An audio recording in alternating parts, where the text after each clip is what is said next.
Ayan mga kaibigan, kumusta? It's been a long time hindi ako nakapag-vlog. Kasi ang dami namin ginawa. Bago, I think last week ako nakapag-last na nag-vlog na ginagawa itong aming front fence. Yung pininturahan ko. I think that's the last time nakapag-vlog ako. Oh no, I think ginagawa namin itong little pergola. Ayan na siya. Natapos na naming lahat ng aming project. At last, we're done.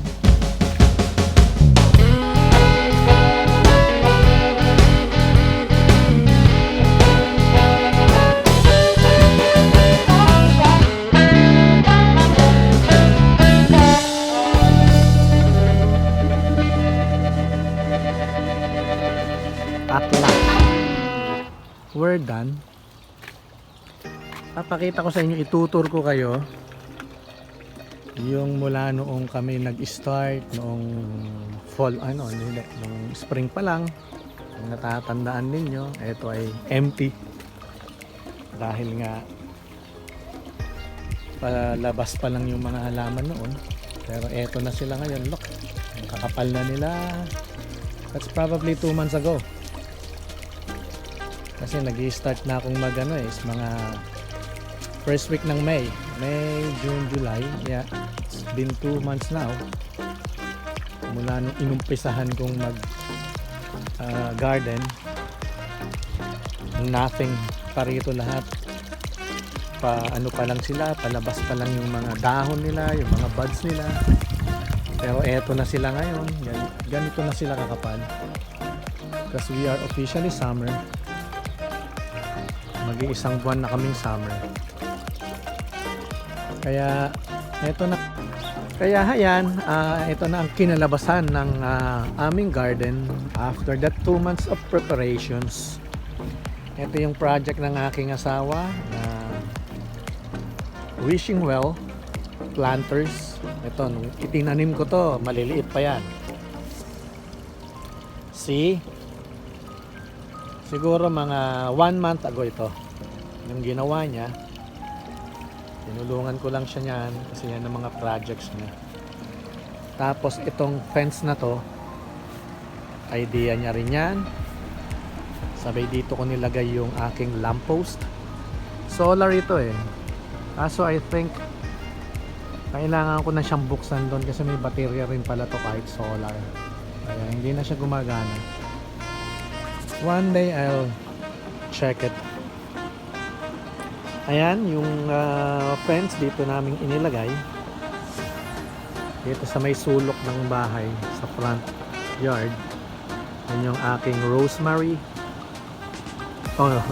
Rose of Sharon. Lumalabas na yung kanyang mga buds, mga bulaklak. After probably 2 weeks meron na yan, bulaklak na yan. Maraming mamulaklak yan. Ito yung mga hostas ko rito sa may gilid ng bahay. Ayun na sila, lalaki na oh. They're all hostas on that side. Yan yung regalo sa akin ng anak ko. Yung yellow green na yan. Tsaka itong malalaki, giant hostas kung tawagin. Ayan yung mulch na inilagay ko. Naglagay ako ng halaman dito sa may tabi ng fence. Mayroong tumubong kamatis dyan.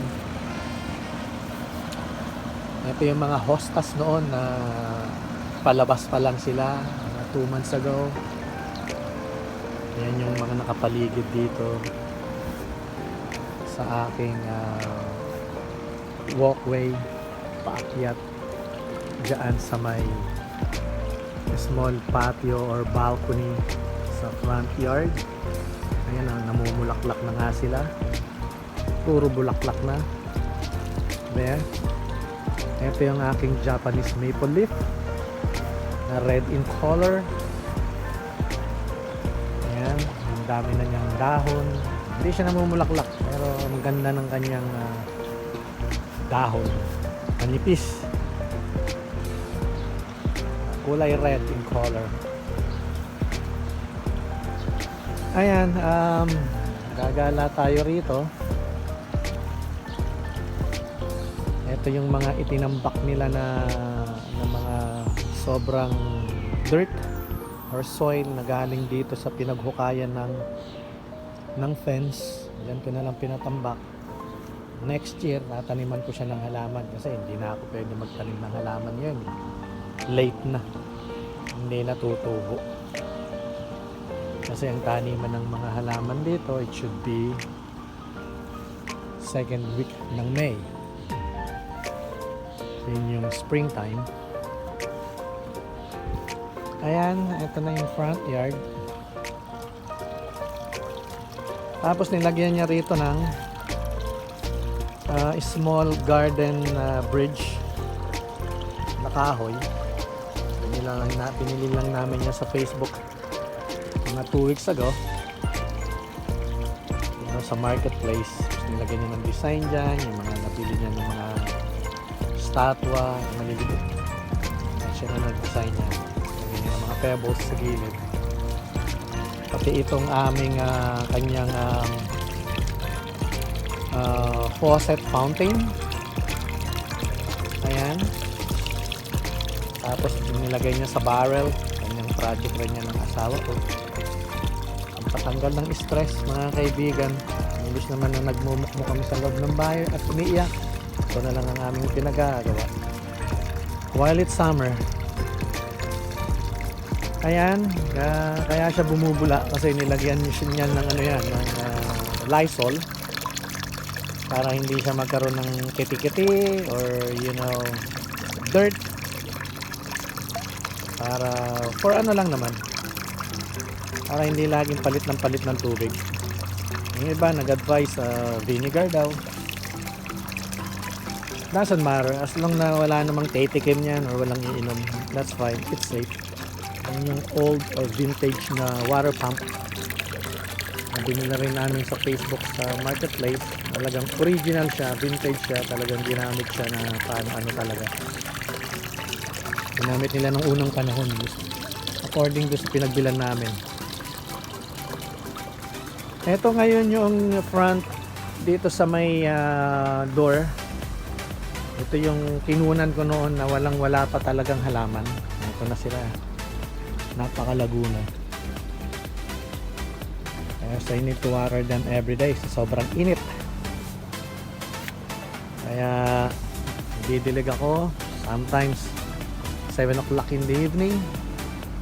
Pero kanina ako yung nagdilig ng maaga dahil hindi ko sila nadiligan kahapon because I need to put fertilizer yesterday. Kasi it's been 2 weeks na since na last time ako naglagay ng fertilizer.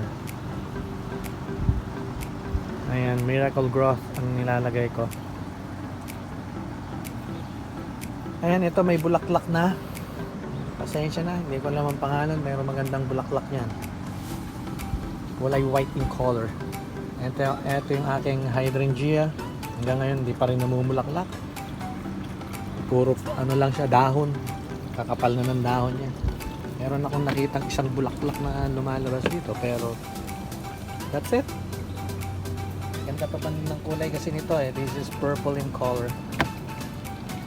Ito yung aking hibiscus. Ito malalaki to na ang bulaklak nito na kulay red. Ito yung aking fern. Pabunan na siya. Ayan yung gumagapang dito. Nilagyan ko siya ng gapangan talaga. So, para gumapang siya rito. At the same time, ano ko na rin yan, hinarangan ko for our babies. Aming mga alagang babies hindi sila makalusot dahil they're tiny. Pag na-excite sila nilulusot nila yung kanilang ulo for their safety too. Ito yung aking mga hanging plants dito sa harapan. Creeping Jenny ang tawag dyan. Dito din sa kabila meron, pero ito ibang hanging plants. Anong pangalan? Ito yung mga nilagay ko na mga pang patio railings. Ito yung nakaklip siya. Yan, marigold. Binlag ko yan noon. Habang ginagawa ko siya, nung binubutasan ko pa nga siya, dito ko yan nilagay. There. O yan, namumulaklak na. Oh. Yung mga bulaklak na. Marigold yan. Ito pa yung isang hanging plants ko. Sa may corner ng, ng balcony sa front yard. Dito ako ngayon sa balcony. Umakyat ako. Ito pa yung mga marigold na nakasabit dyan, na nakaipit. Mga bulaklak na rin sila. Malabas na yung bulaklak. There you are. Talagang you need to TLC, tender love and care, kapag nag-alaga tayo ng halaman. You just need sunlight, fertilizers and water. And of course, yung caring. Kasi kapag mahilig ka talaga sa halaman, matutuwa ka kapag lumabas na yung mga bulaklak nila o nakikita mo na they're healthy, right? Para rin naman human yan na kailangan alagaan. They're living things. Nakakatanggal ng stress. Sa totoo lang. Ayan, pinalibutan ko yan dito. Kasi dito sa umaga magandang araw rito. Kaya sila'y healthy. Ayan, dito ako ngayon sa taas. Aking front yard. Okay. I will go down na naman. Pupunta ako ron mismo sa may front. Sa may walkway na yan. Pupunan natin tong the whole front. There you are. Ayan, mamaya magsisindihan na yung mga naka-set up namin ng mga lights. Naka program or kapag dumilim sayang bubukas. Ayan. Gusto ko sa my side yung mga hanging plants, yung ginawa naming little pergola. There you go. Doon ako galing. See kung gaano nakakapal guys yung mga halaman namin after 2 months of preparations. Yan yung harap. There you go. Tapos bumili kami ng mga solar na mga mga night lights. So sana lang iilaw yan maya pag dumilim na. Nilagyan namin dito. Boom. Ayan. Hindi pa ako nakapag lawn mower. I think nag lawn mower ako last week. I need to do the lawn mower tomorrow. Ayan, nilagyan namin ng mga night light na solar para sa gabi maliwanag siya. Alright, pupunta na tayo sa sorry guys, punta tayo sa likuran. Ito ngayon yung aming entrance na gate. Ayan, kami umorder na ng ilalagay namin dito na lights, solar din na isasabit sa magkabilang poste. Umorder na kami sa Amazon. Sabi in 2 days it will come. There you go. Okay. Ito ang front yard. Let's go to the backyard. There you go. Pasok ng gate. Ayan yung aming garage room. It's our guest room.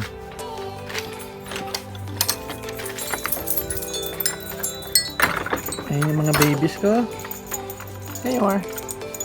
Hi guys. Okay, umpisa tayo rito.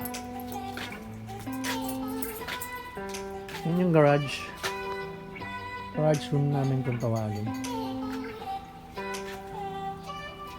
Eto ngayon papasok tayo sa aming tinatawag ko tong tropical backyard garden kasi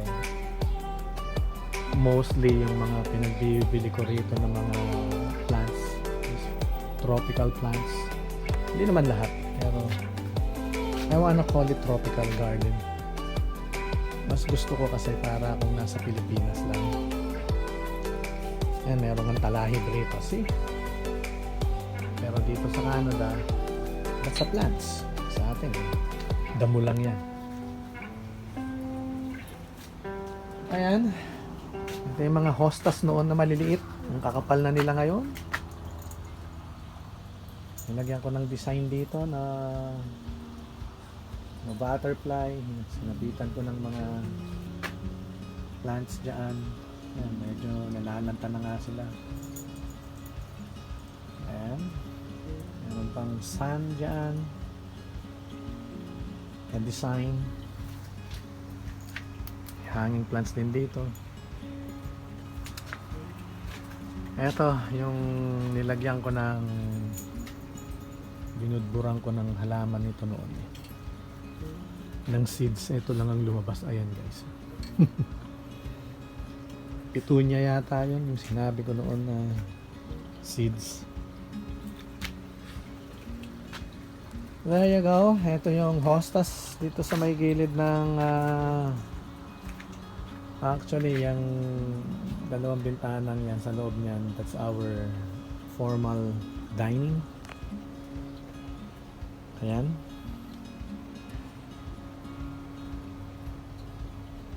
Ikot tayo rito papunta ng backyard patio. Ito yung aking dwarf na banana. Ito, malaki na oh.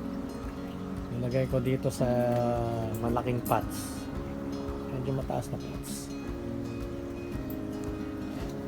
Ito yung aking kalamansi. Lumago na rin siya. Nakuhanan ko na rin siya ng mga bunga. May bunga pa siya pero maliliit pa lang. Ang ganda oh. Sinabit ko rito yung aking bigay sa akin ng aking sister-in-law and brother-in-law.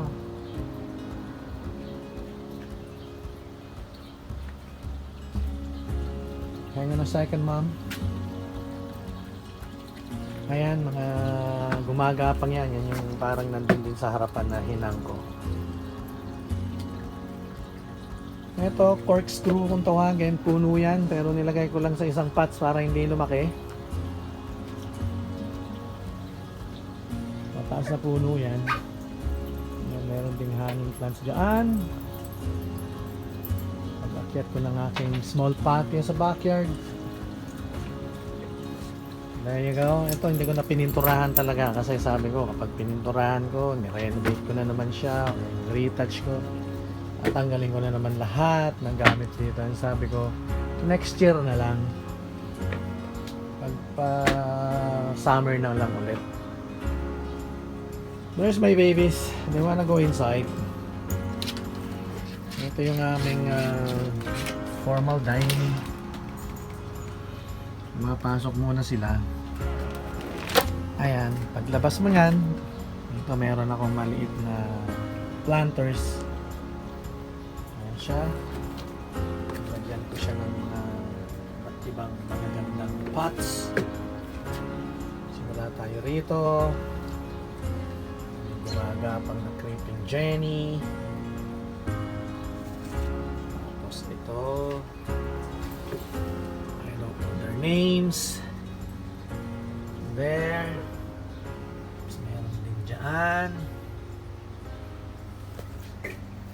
Tapos itong railing pots ko na nilagay dito. Ayan, mayroong tumubo ng mga kamatis. Ito ay cherry tomatoes. Hindi ko na tinanggal. Yan yung anak kong babae noon. Nung siya ay nabubuhay pa, tuwa siya dyan kasi dito siya namimitas ng kanyang cherry tomatoes. Sabi ko, diyan ka na lang. Ito sa may bandang right side, lagyan ko siya ng mga design dyan. Dream big. I'm thankful for wine and a friend like you. Simply, bigyan plants na ng aking anak. sa atin ang tawag ito is fortune. Yun yung aming munting upuan dito pag kami nandito ng aking asawa. Lagyan ko rin siya dito ng mga design, wall signs. Tapos ito, nabili ko lang nung isang araw. Ito ay lantern. Pwede mong buksan. Hanggang dito maliwanag. There you go. Parang candle yung kanyang lights. Yung namamatay sindi pa. Ayan. Meron pa ng kadena. Yung nukron. Tapos dito sa may kabilang sulok, nilagyan ko rin siya ng mga halaman. Ayan. Ayan yung isang upuan dito. Ito yung aming lattice kung tawagin na privacy wall. Hindi kami makita ng kapitbahay sa kabila. Meron din akong isa pang planters dito, potty planters. Na tinubuan na rin siya ng kamatis.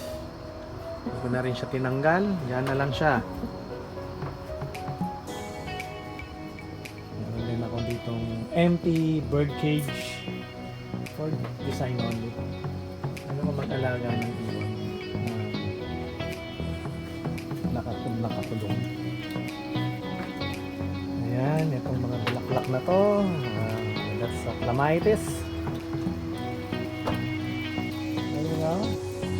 Actually, yung clematis na yan ay sa kapitbahay. Doon sa kabilang backyard. Gumapang lang dyan. Alam naman siya kung okay lang gumapang in sight, of course. Ako naman ang nakikinabang, di ba? Yung sa clematis. Magapang siya sa aking pergola. Purple ang kulay niya. Napakakinabang. Ito isa light purple. Meron pang isa yan. Dito gumagapang. Hindi pa namumulaklak.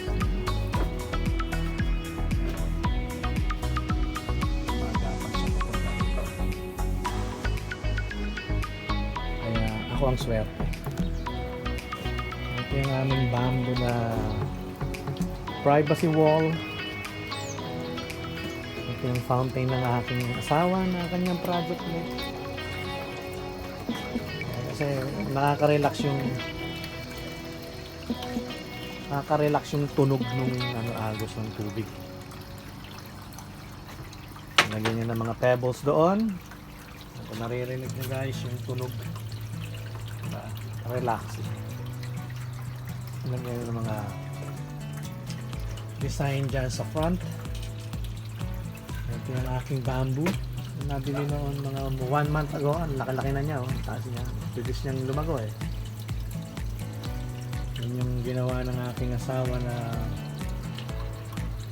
food trays na ginawa niyang privacy wall. Nagdikit-dikit niya. There you are. Ngayon naglagay kami ng folding bed dito para for relaxing. Relax lang. Kasi maganda rito ang ang ambience or ang weather dito kapag umaga. Kasi ang aming bubong ay napapaligiran kami ng mga gumagapang kong ivy. Ngayon, malapit na siya mapuno guys. This year puno yan. Basta I'm just gonna keep watering them. Nandiyan nang galing yan. Doon. Gumapang siya ng gumapang. Meron ka kung makapal dito na halaman. Ang privacy na rin yan.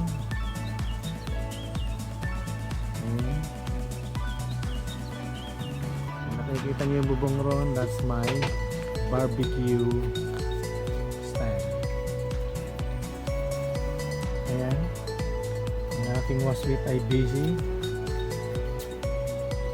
Sabi niya, she's done doing all her projects. There you go. Ito yung gilid ng aking garage room. Ayan, bumili ako ng what we call this, yung pamatay ng mosquitoes or insects. Electric. Lagay ko muna dyan. Ito yung aking munting maliit na halamanan dito sa may tabi ng garage window para pag nandiyan ka sa loob kita mo rito.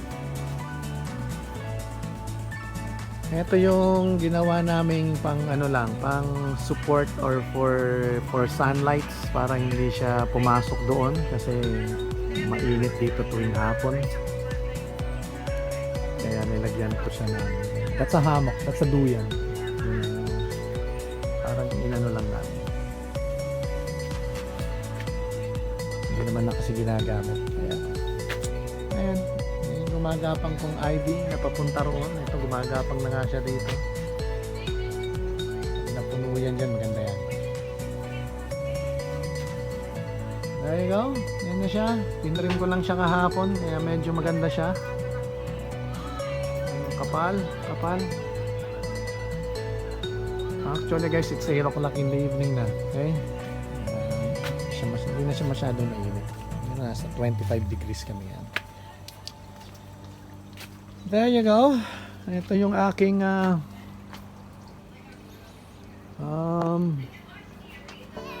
barbecue stand.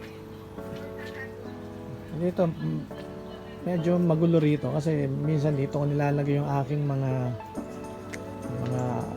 pinaggamitan ko or yung ladder, yung lamesa, yung aking probably lilinisin ko siya one time or organize natin yan. Yung sulok ng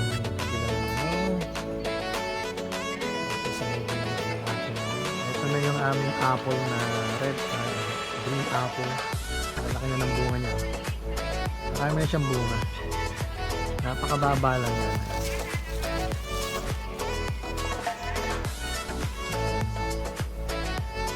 Ito yung aking apple tree. Parang ginawa kong umbrella guys. So lilim siya. Tanghali. Niya. Kaya pagpapasok ka rito, ang ganda niya. Pagpapasok ka rito. Para sa umbrella. Pinuprune ko yan para maging ganyan.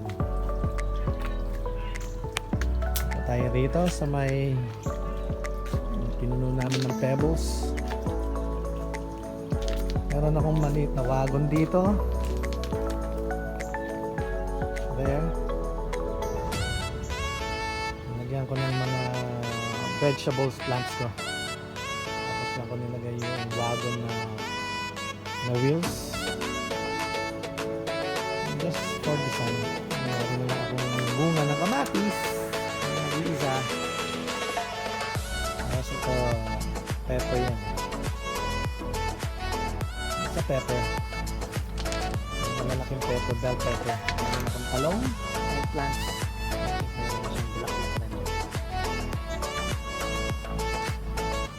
Ayan, ito yung gilid. Yung barbecue stand. Meron akong maliit na puno rito. Kalilim din yung I keep trimming it kasi madali siyang lumaki. Ayokong lumaki yan. Nahihirapan ako. Ito na yung mga lilies ko na namumulaklak ngayon so far. 2 months ago maliliit pa yan. Tapos meron akong mga hostas din dyan. Sa hostas paligid dito. Meron akong bird bath.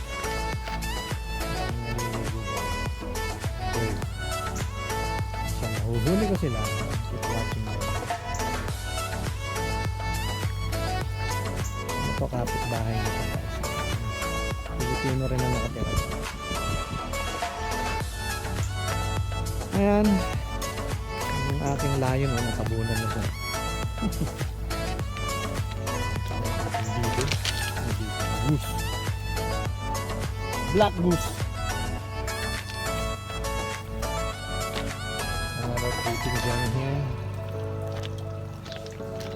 Ito yung aking zucchini. Ang dami na niyang bunga. There you are. Hi. Tingin ang bunga. Nasaan na yung bunga? Ayan yung bunga niya, yun.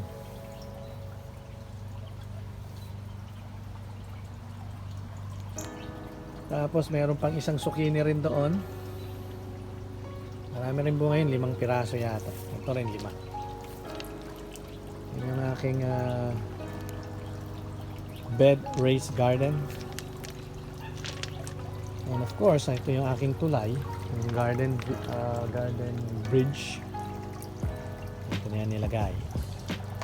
Nilagyan ko na rin ng mga night light yan dyan, solar. Yung aking door at saka window na design, old vintage window and doors. Lagay ko rito.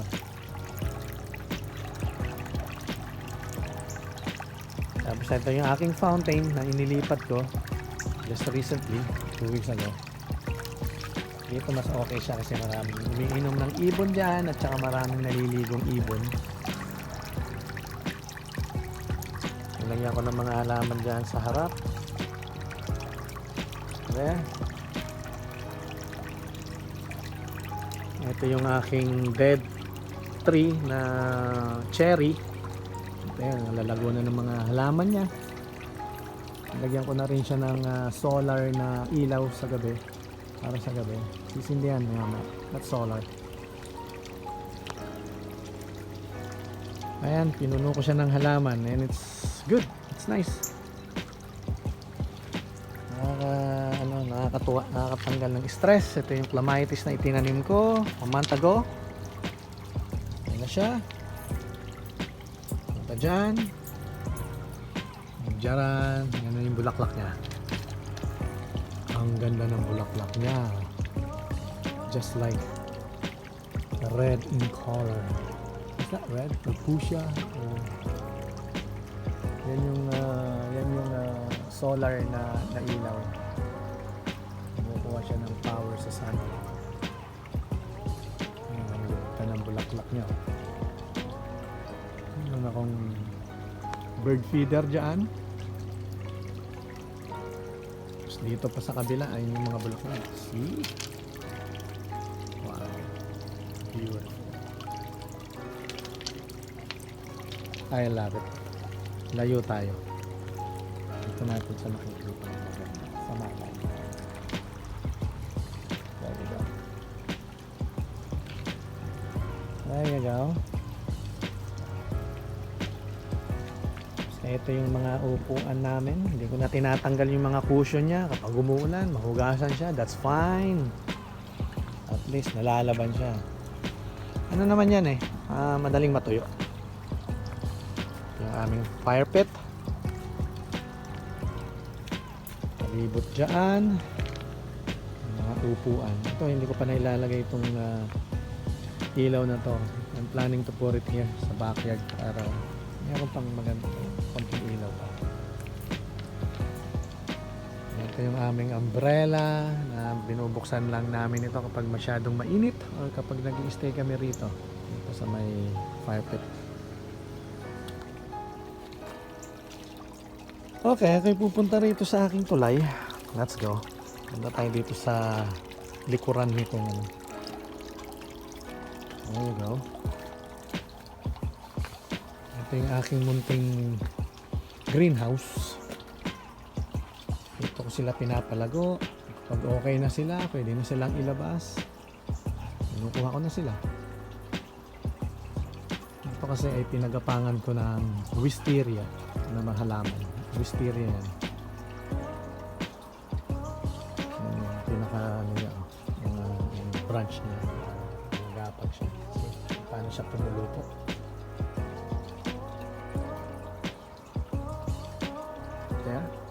Palibot siya. Tapos pinaniman ko pa ng isa rito. Isang wisteria dyan na gumagapang. Punta rin dyan. Nandito ako ngayon sa likod ng aking vintage na door. Sa likod ng aking fountain. Ayan. Ito, wisteria rin yan. Gumagapang. Ayan, oh. Guys, kita nyo kung paano siya kumapit. Pumipot yan dyan. Ito. Dati meron akong grapes dito eh. Pinatay ko kasi hindi rin siya namumunga dahil nga dito. Kaya ito na lang ang iniwan. Ayan yung aking raised bed garden. Lagyan ko siya ng design dito na mailbox. You know, parang design lang siya guys. Para kakaiba naman, diba? Ayan, pwede ako pumasok dito. Lagyan ko siya ng daan. Ito na yung aking mga vegetables dito. Yung aking kamote. Kamoting baging. May kamatis dyan. Mayroong green beans. Halo-halo na yan. Yung isa kong zucchini. Ang laki ng bunga. Dito ako ngayon sa may gilid ng tulay. Ayan. Doon ako galing. There you go. Ayan yung aking wisteria na gumagapang dyan. Sa aking munting canopy. Ayan. Kasi dati may bubong yan pero nasira dahil sa lakas ng hangin. Kaya pinaniman ko na lang. Medyo kumukulog. Ayan. Nakapag-tour tayo kahit paano sa aking tropical garden guys. I just call it tropical garden. Ayan, umiilaw na yung aking Christmas light na inilagay. Maya-maya iilaw na to. Alright. Ito ang aking carpet. Ginamit lang namin 1 week ago. Kami nagkatuwaan dito. Sama yung aming mga pamangkin. There you go. Alright guys. Keep safe. God bless us all. In Jesus' name. See you in a bit. Bye.